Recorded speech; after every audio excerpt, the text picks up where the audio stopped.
Hey, hey, hey, guys, and welcome to another edition of Lunch in the Music Box. I am your host, Stephanie New. My partner in crime, Sherry DePolar, or DJ Lotus, as you may know, is still out trying to take care of business, but hopefully we will see her back on the show very, very, very soon. But today I have a special guest for you guys. I always say I know people with like beautiful voices, and I'm always saying that this person has, is a songbird and the whole nine, but today I have a really special guest.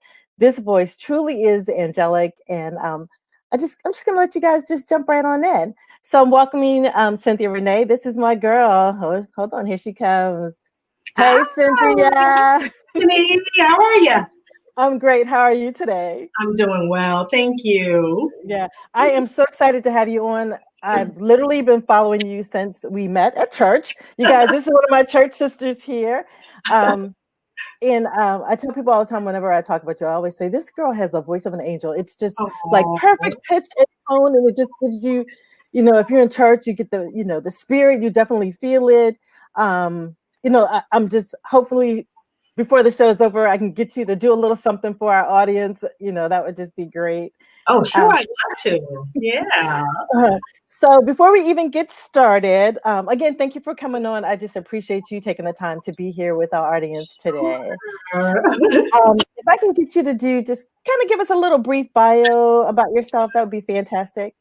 Sure. I am originally from Alabama. I came here, I'll say a long time ago. Maryland's like a second home to me. I think 27 years ago now. Music scholarship, Morgan State University. I had started performing before I came here. And when I came here to Morgan State, it kind of took everything to another level. And I've been performing since. It's been a while. And, I've gotten to play with some wonderful, wonderful orchestras. Everybody from Wynton Marsalis, got to sing with Will Downing for a while, and Colorado symphonies, Brazil. I guess I consider myself as a little fun little world traveler. And yeah, music is what I do. It's what I love. Is what I live, and I love telling stories. I love inspiring people, and I try not to ever take for granted what a song can do to someone's life, and that's pretty much, I think that would sum up Cynthia Renee. That's amazing. I did not know that you got a chance to sing with Will Downing and Wynton Marsalis, right? Is that the one you Yeah. That is, let me tell you, that's amazing. And being that this is a music platform, I'm sure our audience is like, okay, she a bad girl. She a bad girl. Because you never know what's going to present itself as an opportunity. I met with Marcellus in high school, and I just remember being, so overwhelmed by how talented he was. And of course, it was like about 7, 8 years later, I ended up meeting him at his home and went from there recording with him. And, so it was nice how that was a full circle time in my career. That's beautiful. You just never know what an opportunity is going to lead to. So I tell people all the time, if an opportunity comes, it's up to you. If you want to take it and go, or you want to hide from it and miss that up, miss a chance to maybe do something beautiful as you got a chance to do. Yes. So let me ask you this. So my girl from Alabama, where did your love for music come from? Well, my earliest memory was that my oldest brother. I'm one of 10 now 9, but my oldest brother at the time was a preacher, and of course, all of my family, whether they wanted to go to church or not, we were there every Sunday. And I remember them sitting me up at 6 years old, or standing me up on like a little stool at church, and and I would kind of sing little songs, and I didn't know if I sounded good or bad, but I just know I would be singing a whole lot. Okay. And so that sparked my love for music and singing. And then at 7 years old, my father, who was a postman for over 30 years, he came home one day. He said, "Hey, Cynthia, my coworker of mine, his wife teaches piano. You want to take lessons?" And I was like, "Sure, Daddy." I didn't know at 7 years old. And they would take me to lessons every week. My mom or my dad, they sit in the house with my, of course, I had lessons in a little home at that point, and they would, be there and supporting me every week. And that's really how it started. They started putting me on these programs. I would just do what I was told, pretty much. Then I realized that, maybe it's something to this. God really gave me this gift. So that's how it started. Yeah.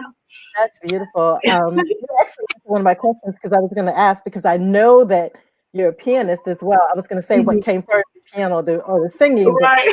no, no. But what's beautiful is you are both super talented with both of them. I mean, that's you like the Alicia Keys of Guilford, That was actually interesting, Stephanie, how I even got to Guilford. I had actually, a year prior, I was doing an off-Broadway show in Atlanta, Texas, and DC. And I kind of got a break from church for about a year, which wasn't so bad, actually. It was nice. I didn't have to get up on Sundays, so I could kind of sleep in on the weekends. But anyways, and my friend Gordon, who they were looking for him to fill in at the time, and he couldn't because he was committed. And he was like, "Well, Cynthia, are you free?" I said, "Well, I don't know. Maybe I just finished the show. I kind of like my break." And I went over to First Baptist in 2002 to fill in, and the rest is history. Yeah, Right. yeah. They were like, "Can you come back?" And yeah, that's kind of how I got to Guilford. Okay, so for you guys that don't know, and I said I met Cynthia at church, she actually is one of the musicians, and I guess what are you, the assistant? Assistant director of music. Yeah. Yeah, at the church, and let me tell you, I had no idea when she first came that this girl was going to be what she is. I mean, she's just fire, just straight fire. So I just love it. There's a couple comments here I'm just going to pop up. So it looks like maybe one of our First Baptist family is on here because they're like, blessings to my family. Hey, First Baptist. And then, you got a big ups from someone. And because that says big up, I'm thinking that's probably my boy, DJ Wazia from Soul Conversations. They're on tonight from 8 to 10. And then, look at this. This is another one of our, yes. Hey, Miss Lily, thanks for tuning in. I love it when church family comes on and supports us like this. They supported me from the time I got there. They're amazing. Right. Guilford is different. It's a different kind of church vibe, period. I mean, it's unlike any other experience. For you guys who don't know, we're talking about the First Baptist Church of Guilford, which is in Columbia, Maryland, where the pastor there is Tyrone P. Jones the Fourth. And if you need some word, I have to tell you, you got to just, peep in there sometimes. I actually have it online too, right? Doesn't it go live on Facebook? Yes, First Baptist of Guilford, right here on Facebook. Yeah. Yeah. So you guys take a chance, take an opportunity to jump on. So I'm looking here at my questions. Since you answered that one, let me just jump ahead to the next one. When exactly did you realize that you had something, that your voice and your playing was really, it's not just like, okay, I'm taking lessons, I'm just singing here. When did you realize that you really, really had something going on there? I was in elementary school. My teachers would kind of put me on some programs or whatever, and I still didn't know at that time. When I went to junior high school, what they call it at times middle school, my chorus teacher at the time, I was very shy, and I still am shy, which is kind of an oxymoron. Right? I know, right? But I will never forget. I can see it in this day. I can see it to this day. Her name was Mrs. Wimbush, and I used to always think that's an interesting name, Mrs. Wimbush. But she was the choral teacher at my junior high school, and she took me home from school. She wanted to take me home because she wanted to talk to my parents. I will never forget this one. And I remember sitting in the living room. Of course, my mom didn't know she was going to bring me home, and my mom was kind of giving me that look like, okay, what you doing? And so she came in and she said, "Mrs. Hart, I just want to let you know how talented your daughter is and that she really, really has something special." And she talked to my parents. So that was, she was really what triggered it for me. And I realized, wow, if a teacher can come home, she wanted to bring me home. She wanted to talk to my parents for a good reason, wow, this must be pretty special. And I will never forget her. I've tried to find her over the years. I can't find her, but yeah, so she was the person that really brought it to light for me. Yeah. That is, for a teacher to take that type of interest in you, absolutely. Yes. And that she must have had a gifted ear for her to say, wow, this child is really, she's got a little something that's special. Yeah, she didn't have to take that time. Yeah, I will always be grateful for her for that. Yeah.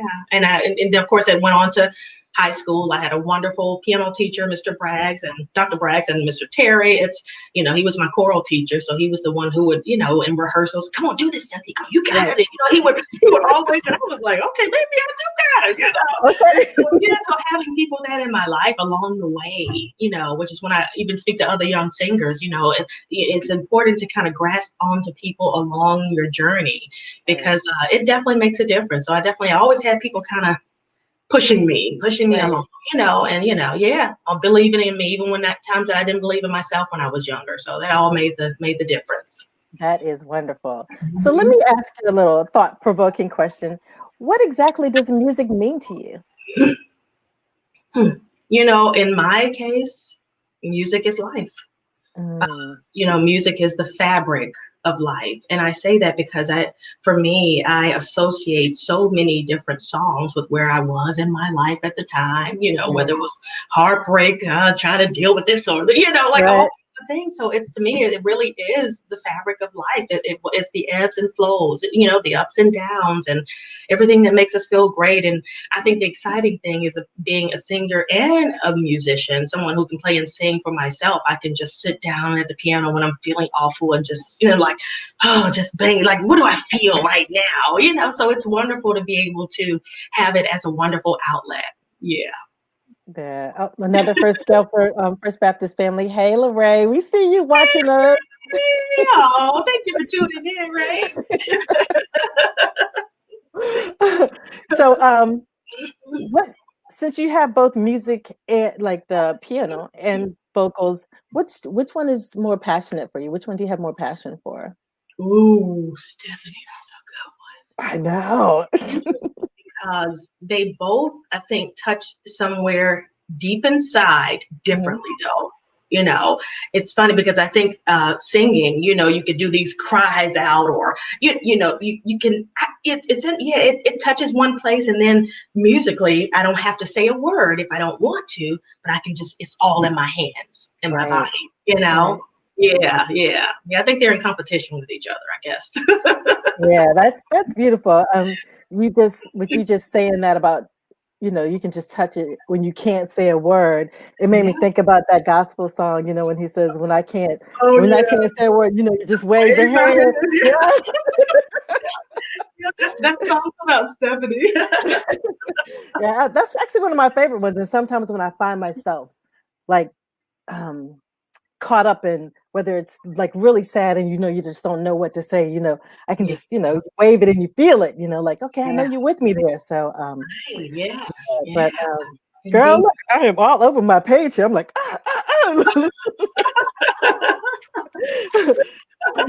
So let me ask, who inspires you musically? Oh, for a long time when I was younger, one of the first artist I grasped to was Whitney Houston. Like, she was it. I remember seeing it's when I saw the video, The Greatest Love of All, like that was me, like when she was the little girl on stage. And I think she was the first artist that I identified with, like literally that was me. Like I remember being at the theater when I was like 10 years old and being out on stage, all I knew to do was to sing the song that I'm supposed to sing. And, and so, Whitney Houston is at the top. She's at the top. There aren't really many more after that. Of course, I love people, Dionne Warwick, the classic sounds of her, her and Anita Baker. Of course, I always admire Patti LaBelle, but Whitney encompassed it all. To me, she had the voice, and also she had that beautiful anointing. It didn't matter what she was even singing. You knew she was in touch with something higher. Like I always got that from her. Yeah, she was number one. Yep. Wow. And there's no one like her. No. Seriously, that was a true loss to the music industry, to everyone, because she crossed boundaries, as far as like, it wasn't like, oh, Whitney Houston, the R&B artist. It was like Whitney Houston was like Whitney Houston, like Whitney. Exactly. What kind of music do you listen to? I listen to Whitney. It didn't matter. Right. I know, right? Yeah. She everything from The Bodyguard, The Preacher's Wife. I think that sums up even still who I am. I'm not singing some Cardi B stuff in clubs or whatever, but it's like whether I'm singing jazz or inspirational Christian, you will always hear the underline of whatever I'm closest to, you know, that I'm connected to something other than myself and what it is. And yeah, that's what Whitney was always. Yeah. That is absolutely beautiful. So Mhm. let's explore your career a little bit. What would Okay. you say was like your proudest moment performing? Oh, geez. Oh my gosh. I told you, unscripted girl, I know, unscripted. right. That's a good one, Stephanie. Oh my gosh, because I think as a singer, performer, you have so many of those little peaks. I think Mhm. one of my proudest would be when I did the off-Broadway show. And that kind of happened because I had met Felicia Rashad. I was singing. I had come back to Morgan to sing for something, and she happened to be there. And I did a little bit of "You Are My Friend" by Patti LaBelle. And afterwards, she wanted to meet me. She was like, "Oh, I have a friend in Atlanta. He's this playwright," which he's, of course, a big director now, Kenny Leon. Okay. And she was like, "I would love. They're looking for someone for this off-Broadway show. I think you will be great." And she had me flown down, had me meet him. And I remember thinking, "Oh my gosh, this is one of my life lists. This is on the life list. This is a check for me," because I never had Right. just one goal as a performer. People say, "Oh, what do you want to do?" It's not just one thing. It's just I have a checklist of life, you know. Okay. And so that was like, I'm like, oh my gosh, I get to kind of do this off Broadway thing, and so that was one of the most exciting times of my life. And with my father, he drove from Alabama at the time when he was living. Seeing him sit out there, of course, at the time I think I had on this really short thing. I was like the young girl in the play or whatever, and you know, singing these beautiful renowned Broadway songs, and my father, seeing him in the audience, because to me it connected the little girl that he would take Mm. to piano lessons at 7 years old and the woman that has done this now, you know. Mhm. So I think that would have, I think if there's a top, it would have to be that, knowing that my dad was out there seeing all of this, you know, seeing his girl do this. Yeah, Right. that was it. That would be it. Yeah. And that's really special because gave him an opportunity to experience it with you, Yeah. by him being there, yeah, I get to see my baby, but I'm experiencing this moment with her. So that Yes. Yeah. that is such a blessing. Um, so when you're feeling low, who is your go-to artist or what is your go-to song? My go-to song would be something along the line of Nat King Cole is one. Mhm. Smile, smiles.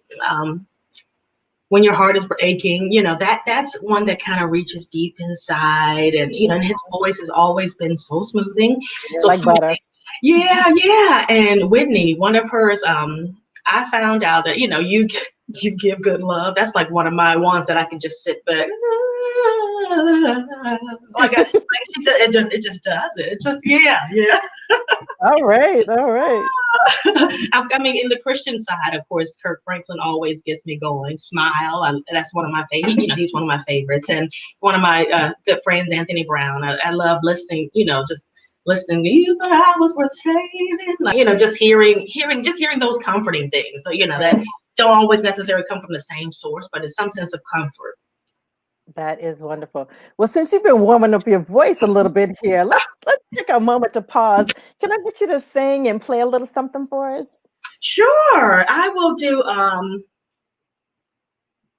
guess we could do it since it's almost Christmas. Okay. And if you don't even celebrate, you know what I'll do? I will. Stephanie, I guess you can kind of give me an idea about the sound.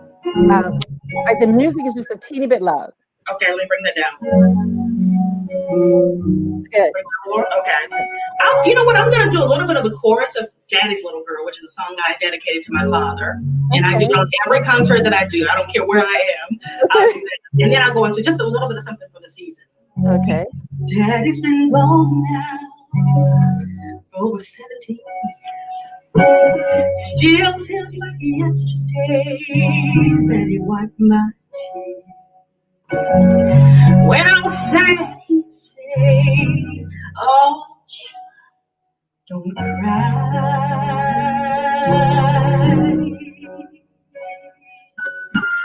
He'd make me smile by taking me for a little ride.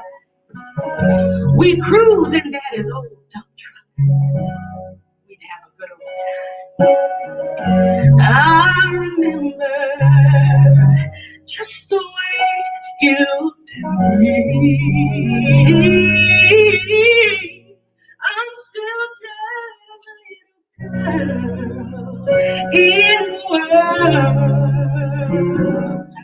where daddy no longer lives. I'm still holding in my heart all the love and the memories.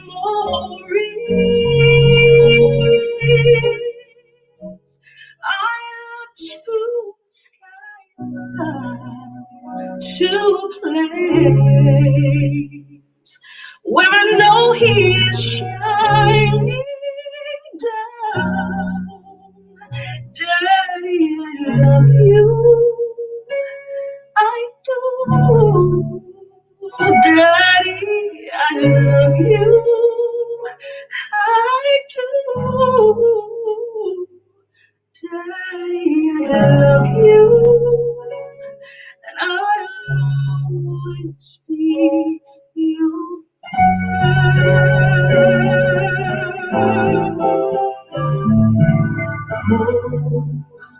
Holy night, stars brightly shining.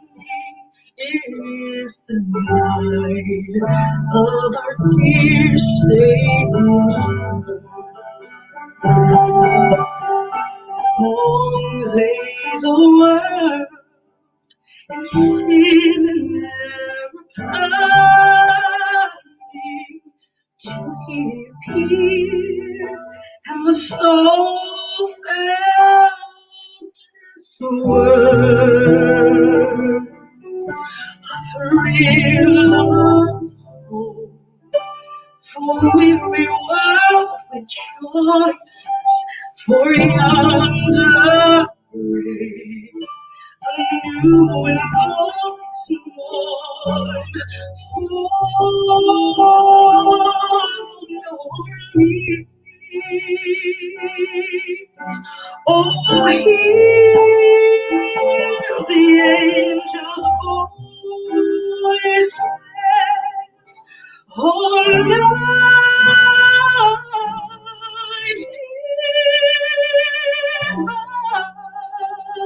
divine. Oh, night when Christ was born. Oh, night divine.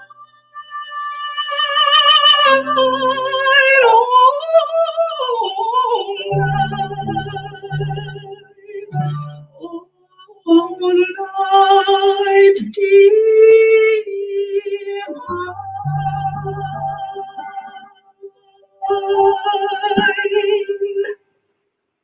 Woo, girl. Thank you, thank you. Well, let me tell you something, honey. Woo, wait a minute. You really do have an angelic voice. I just want you to know that. It's absolutely just gorgeous. I had to pull this comment up from Debbie Willis when she was saying about when you were singing the Daddy song, bringing you tears. I was like, "Ooh, girl, she wasn't the only one." I was sitting here. I was like, "Okay, let's look somewhere else. Let's look." You know, when Daddy has gone on and you're a daddy's girl, you know that those things really touch you. But then it was beautiful the way you wrapped it up with "Oh Holy Night." Almost had me singing, but you know I didn't want to break a microphone out here or anything. So Stephanie, you had that look like if I can just get in here, you know. I was like, I had to take a sip of my water because I was like, if I don't, I would have been trying to hit some notes. Thank you, Stephanie. But you know what, Stephanie, as a singer, and I consider myself like a storyteller through song too. That's what you want people to feel. You want people to feel, man, whatever it is, even if it's somebody that hasn't lost someone. I think somewhere in us, we can all relate to some kind of that feeling of loss, though, you know, and so that's what you want people to feel, you know. Yeah, thank you. Well, you did all of that, girl, all of it. Okay, all of that, all the things. Okay, all the things. So we're sitting here. We're in 2020, in the middle of like a year that we've never could possibly ever have thought that we would have, and being a musician. How has this affected you this year? How has this year been for you? Yeah, you're right, Stephanie. I was just telling my 8-year-old. I know that our young ones are the same age. And I was telling him, I said, Blake, you know what? You will probably never see this again in your lifetime. Of course, then he'll go on back to playing PS4 after that. But I tell you, back in March, I didn't think much of it, and maybe a lot of people were the same way. You know, you're thinking, okay, it'll be a few months, but this is America. We got it. We'll get control of this, like we do other things. Right. And of course, summer's hitting, and it's like, wow, school's about to start again, and things started getting canceled. You know, normally we were in talks about me going back to sing in Brazil again, which I had done in 2018 with the orchestra there.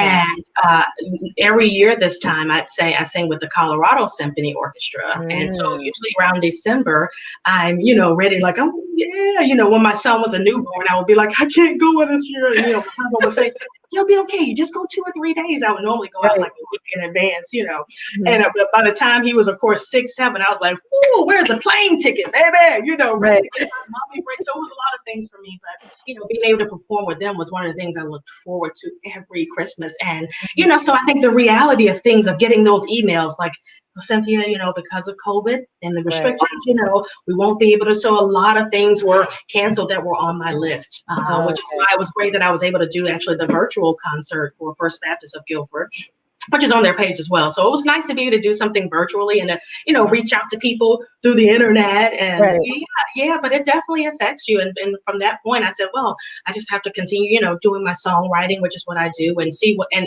really you try to find another route to get to do what you do. And in the midst of that, actually, I am going to be launching a storytelling, story time with Cynthia Renee.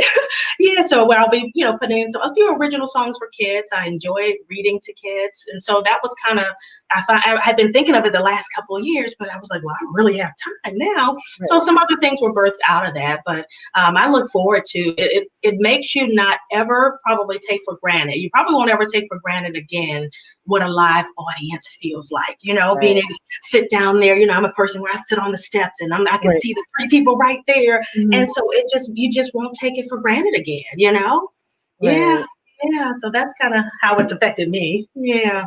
I was speaking with some other friends in the business just yesterday, and we were talking about what is to come as far as like, with like the Jay-Z's and Beyonce's and stuff, and just how our concerts will never be the same ever again. It'll never be like, packed stadiums and arenas. That there'll be some virtual as well as having people there, so you can still get the experience, but you may get the experience from home, and maybe some other little ins and outs.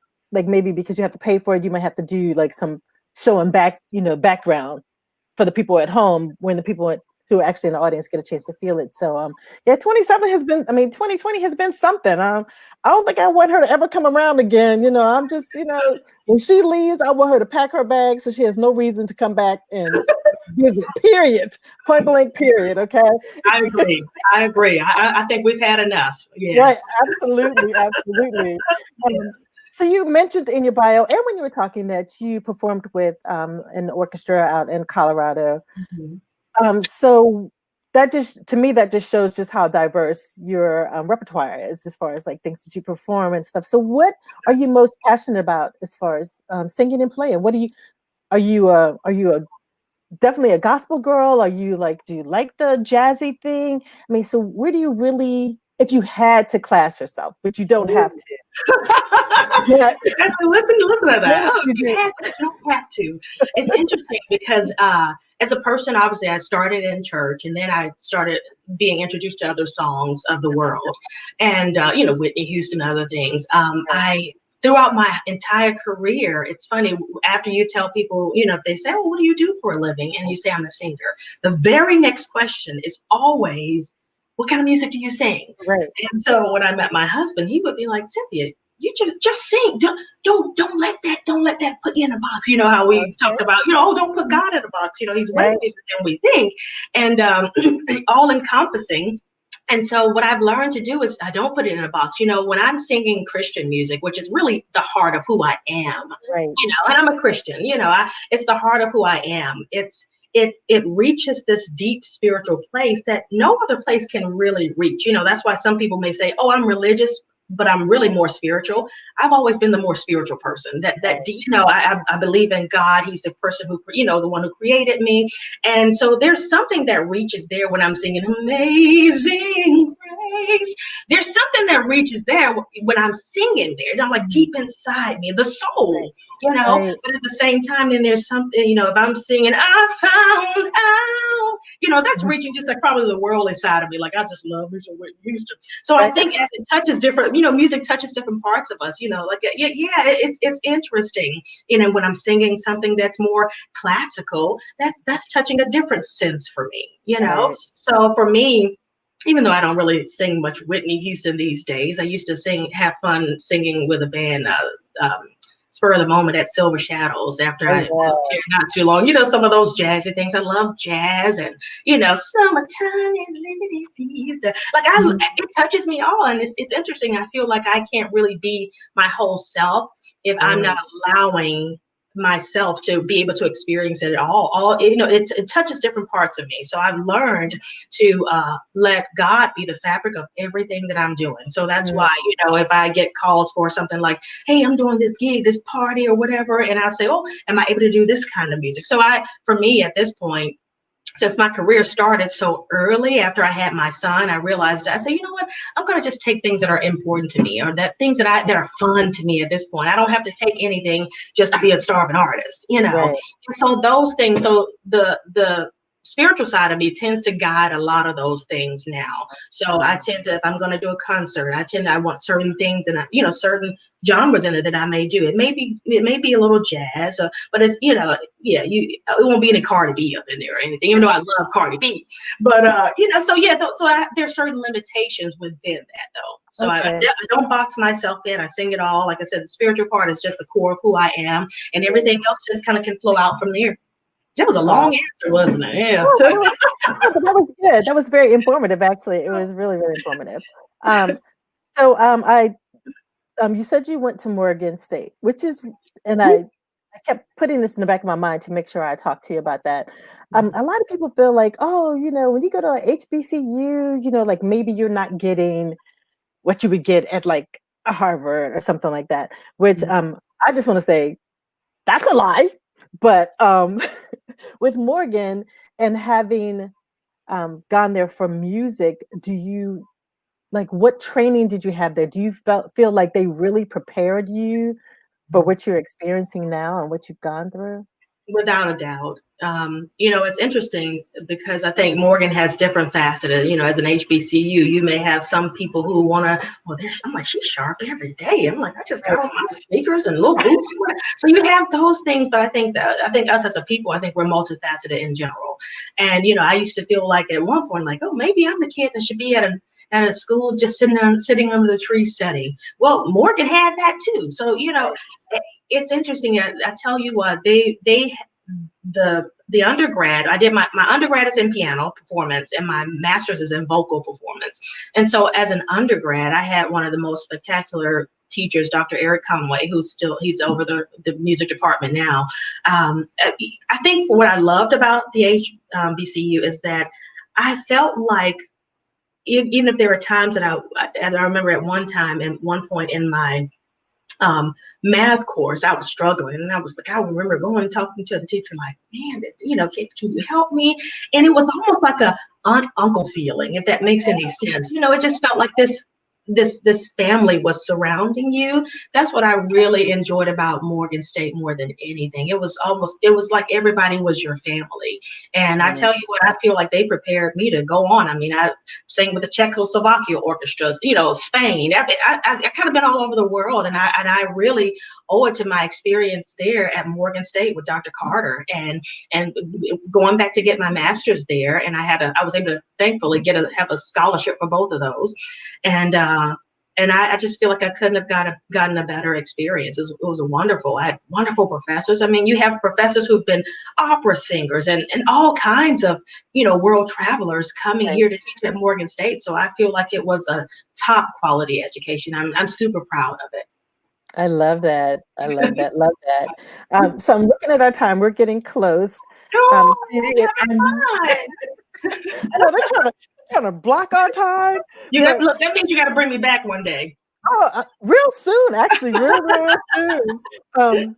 Especially with the Christmas being right here, maybe we can get you on just to just come and just sing, Yeah, for a little bit. sure. I'd love to. Yeah. So, you spoke a little bit about what you're working on with doing the project for kids. Is there anything else you would like to share?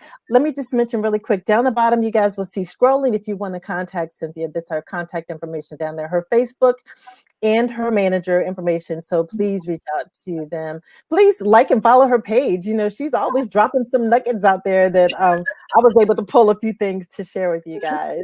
So is there something else you want to share that's coming up that Yeah. you know? Thank you so much, Stephanie, for sharing that information. And my wonderful manager, David, he will get right back with you. He's awesome. He keeps me together. He just keeps things together for me. Yeah. So along with the story time. So if you know any kids who don't have this story time with Cynthia Renee, which I'll share it onto the music page, it was birthed, Stephanie, out of kids who may not have people to read to them at night. They have the internet, but mommy or daddy may be too tired, or maybe mommy is at work at night. So that was birthed after that. So I look forward to people really getting that word out. So I'm probably looking at the beginning of January launching that. Other than that, I'm writing more music. I have a single that I'm almost ready to record. The music is done on that, so I'm going to be working, see how I can work around there, get into the studio to do the vocals for that in COVID. That'll be listed on the music page as well. And also, one of the things on my list is to make sure I record Daddy's Girl. I've done it over the years, but I have not professionally recorded. So yeah, that's what will be coming out, and hopefully it'll be available on all streams for people to purchase maybe sometime in the spring. So that's what I'm working on, writing. Hey, take advantage of this time that we're on lock. Absolutely. Yeah.